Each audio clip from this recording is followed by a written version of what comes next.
ایسا معمہ بنایا جا رہا ہے کہ عام آدمی پھر اس کے اوپر اپنی مرضی سے بحث کرنے لگے۔ جب بھی آپ کوئی نیا قانون لاتے ہیں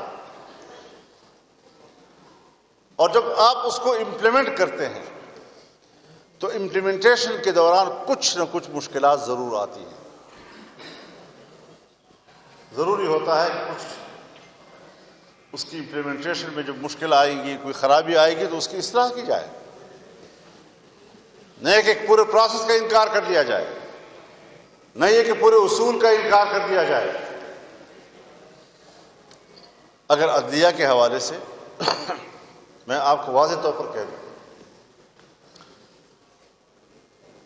کہ ججز کی اپوائنٹمنٹ میں یا چیف جسٹس کی اپوائنٹمنٹ میں پارلیمانی کردار جہاں پوری دنیا کی جمہوریتوں میں ہے، 18ویں ترمیم کے ذریعے سے پارلیمنٹ کے کردار کو شامل کیا گیا تھا۔ ماڈلز ہیں یہ تو اس پہ بھی بات ہوئی ہوگی، لیکن نہ وہ کسی مقدمے کا وہاں سے پوچھنے گئے، نہ دنیا میں مختلف ماڈلز ہیں یہ تو اس پہ بھی بات ہوئی ہوگی، لیکن نہ وہ کسی مقدمے کا وہاں سے پوچھنے گئے، نہ ہی ان کا یہ ڈومین ہے کہ وہ سپریم کورٹ کی جو ڈسپنسیشن آف جسٹس جو مقدمات کی ان کے میرٹس ہیں ان کے اوپر بات کریں، بلکہ لا اینڈ جسٹس کمیشن کے چیئرمین کی حیثیت سے چیف جسٹس پاکستان میرے سے زیادہ آپ کو اور علی ظفر صاحب کو پتہ ہے کہ وہ ایک پوری اندر ایک باڈی ہے لا اینڈ جسٹس کمیشن کی، بلکہ اس دفعہ انہوں نے اس کو جب ریکانسٹیٹیوٹ کیا ہے تو انہوں نے بار کونسلز اور پارلیمنٹیرینز کو کہا ہے کہ آپ اپنے نمائندے مقرر کریں تاکہ عوام کے جو اصل مسائل ہیں حصول انصاف کے لیے اس میں بہتری لائی جائے، اور پاکستان کی جو درجہ بندی ہم سنتے ہیں کہ کبھی عدالتی نظام 127ویں پہ، کبھی 119 پہ، کبھی 132 پہ، تو اس حوالے سے وہ ملاقات تھی۔ میں نے کہا میں آپ کے سامنے وضاحت کر دوں، میں لیڈر آف اپوزیشن صاحب سے اس لیے معذرت خواہ ہوں کہ جواب مانگا گیا تھا، میں نے جواب پیش کر دیا، اس لیے leader of opposition please Shibli Faraz صاحب یہ بات کریں۔ بسم اللہ الرحمن الرحیم۔ چیئرمین صاحب، پہلے تو افسوس کی بات یہ ہے کہ جو اس وقت ایوان میں جو حاضری ہے وہ کافی کمزور ہے، اور حکومتی ارکان ان کے تو جہاں تک کہ وزراء کا تعلق ہے ان کا تو انہوں نے یہ بنایا کہ جی وہ ترکی کے ہمارے محترم صدر اردوغان صاحب آئے ہوئے ہیں، وہ تو سمجھ میں آئی، لیکن ممبران کا موجود نہ ہونا شو کرتا ہے کہ حکومت کتنی دلچسپی رکھتی ہے اس ایک سیکنڈ جی ذرا مجھے ڈسٹرب ہو رہا ہوں جی میں تو جی بہرحال شبلی صاحب یہ ان کی مرضی ہے۔ عوام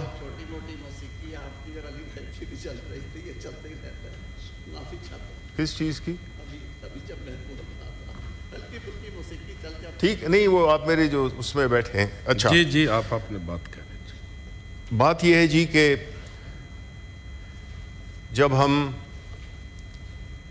دیکھتے ہیں کہ ایک فارسی کے بہت بڑے شاعر بیدل، انہوں نے ایک مصرع کہا تھا جو کہ پاکستان کی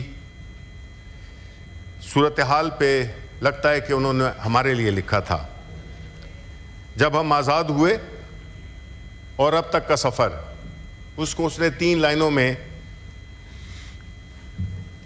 بتایا ہے۔ تو وہ کیا ہے؟ 3 لفظوں میں بلکہ، شب رفت سحر نشد شب آمد، یعنی کہ رات گئی صبح نہیں ہوئی، رات آ گئی۔ ہماری ملک کی صورتحال بھی کچھ اسی طرح کی ہے کہ ہم سمجھتے تھے کہ ہم آزاد ہو گئے ہیں اور یہاں پہ ہم اپنے مذہب، اپنے کلچر اور اپنی روایات کے مطابق اپنے اسلامی تمدن کے تحت ہم اپنی زندگی گزاریں گے۔ ایک خوشحال پاکستان ہوگا جس میں کہ انصاف بھی ہوگا، جس میں کہ جو واقعہ وہ آپ تک بھیجنا چاہتے ہیں آپ وہی چھاپ لیتے ہیں. آپ کو بھی یہ علم نہیں ہے کہ اس ایک خبر کے پیچھے کتنے سینکڑوں خبریں چھپی ہوئی ہوتی ہیں